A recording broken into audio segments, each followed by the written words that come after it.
시편 10번째 시간, 약한 자는 망하지 않는다 라는 제목으로 오늘 말씀 전하겠습니다. 세상에서 큰 소리를 치는 사람들을 보세요. 악한 자들이 자신의 힘을 과시하며 거만하게 외치는 소리 얼마나 시끄럽습니까? 그 소리가 참으로 듣기 싫은 것은 그 말하는 내용이 한결같이 하나님이 없다고 주장하고 있기 때문이지요. 4절에 악인은 그의 교만한 얼굴로 말하기를 여호와께서 이를 감찰하지 아니하신다 하며 그의 모든 사상에 하나님이 없다 하나이다. 이 사람들은 하나님이 없다고 소리치고 있지만 하는 일들이 잘 풀리고 잘 사는 것 같아요. 그러니 더욱 기세 등등해져 가지고 큰 소리치며 사는 거죠. 자, 하나님이 없다고 말하는 이 교만한 사람들이 가장 많이 저지르는 행동이 뭐냐? 시편 10장에서 시인이 뭐라고 말하는지 보십시오. 약한 자를 괴롭히는 짓이라고 했습니다. 2절, 악한 자가 교만하여 가련한 자를 심히 압박하오니. 가련한 자라고 번역한 히브리어 단어가 아니인데요. 아니는 가난하다, 비천하다, 억압받는다는 뜻이 있어요. 가난하고 비천한 자들, 늘 강한 자들에게 괴롭힘 당하는 사람들, 약한 자들이죠. 2절과 9절, 10절 보세요. 가련한 자라고 나왔습니다. 8절에 무죄한 자라고 나왔습니다. 14절에 외로운 자와 고아가 나와요. 17절에 겸손한 자, 18절에도 고아와 압제당하는 자, 전부 다 악한 자들에게 괴롭힘 당하고 있는 약한 자들을 가리키는 겁니다. 크고 힘있고 교만한 자들이 하나님은 없다고 하는 그 행동이 뭐냐? 그런 약한 자들을 괴롭히고 왕따시키고 그들이 가진 걸 뺏고 억압하는 거예요. 심지어는 하나님마저 약하게 보고 멸시하는 짓을 서슴지 않아요. 이런 짓을 하면 당장 하늘에서 벼락이 떨어져 망하게 해버리면 그 나쁜 짓이 멈출 텐데 또 그런 일이 쉽게 벌어지지는 않지요. 그래서 이 사람들이 뭐라고 말하나요? 6절에 그의 마음에 이르기를 나는 흔들리지 아니하며 대대로 환난을 당하지 아니하리라. 그렇게 두려워하는 마음이 없이 입을 악하게 놀리고 나쁜 짓을 마음껏 저지르는 거죠.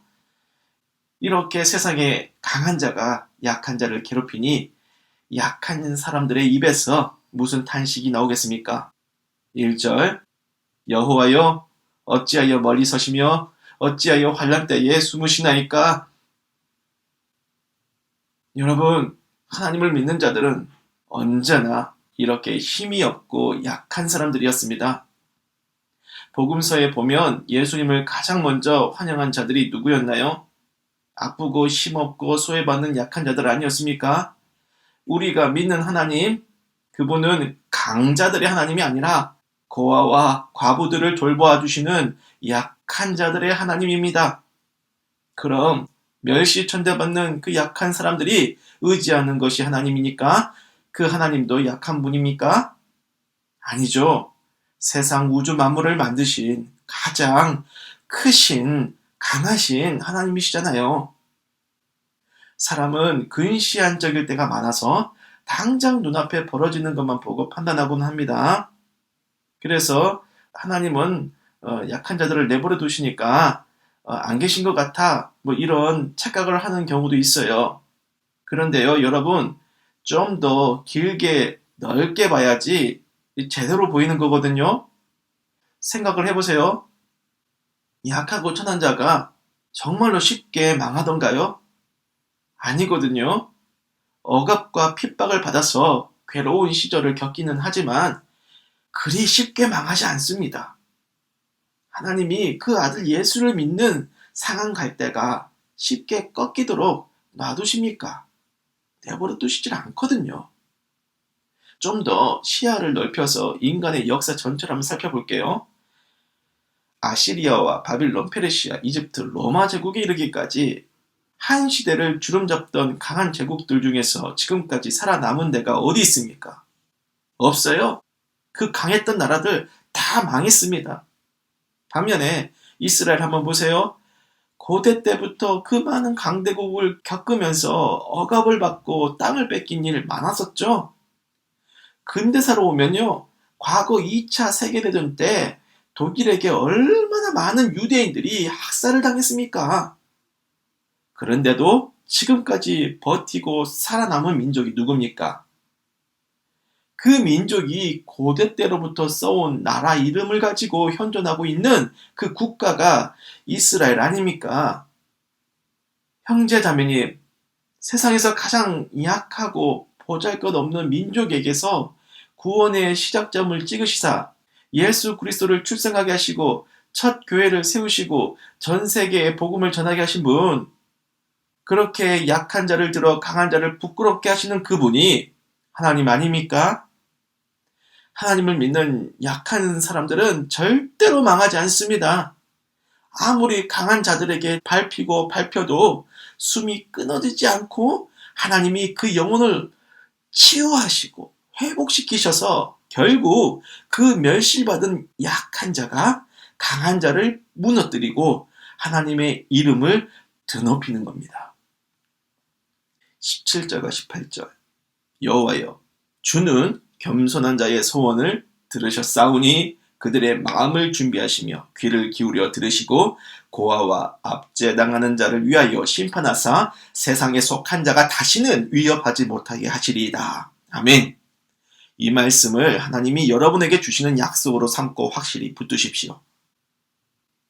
말씀을 마무리할게요.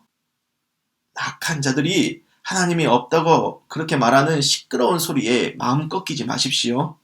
괴롭고 억울하다고 해서 절대로 스스로 목숨을 끊지 마십시오. 견디는 것이 은혜입니다. 크신 하나님께서 여러분 안 망하게 하십니다. 반드시 소원을 이루어 주실 거예요. 그러니까 예수 믿으려면 여러분의 소원을 이루고 주님이 영광 받으시는 그날 때까지 끝까지 의심하지 말고 믿으시길 바랍니다. 오늘도 그 믿음을 붙들고 사는 소중한 형제자매님, 주님의 이름으로 축복하며 응원합니다. 기도하겠습니다. 주여, 악인을 반드시 심판하시고 약한 자를 구원하시는 주여, 반드시 그 일을 이루실 공의에 주님을 찬양하며 영광 올려드립니다. 오늘도 약한 자들의 마음이 꺾이지 않도록 붙들어 주시고 하나님만을 의지하게 하여 주소서. 예수님의 이름으로 기도를 드립니다. 아멘.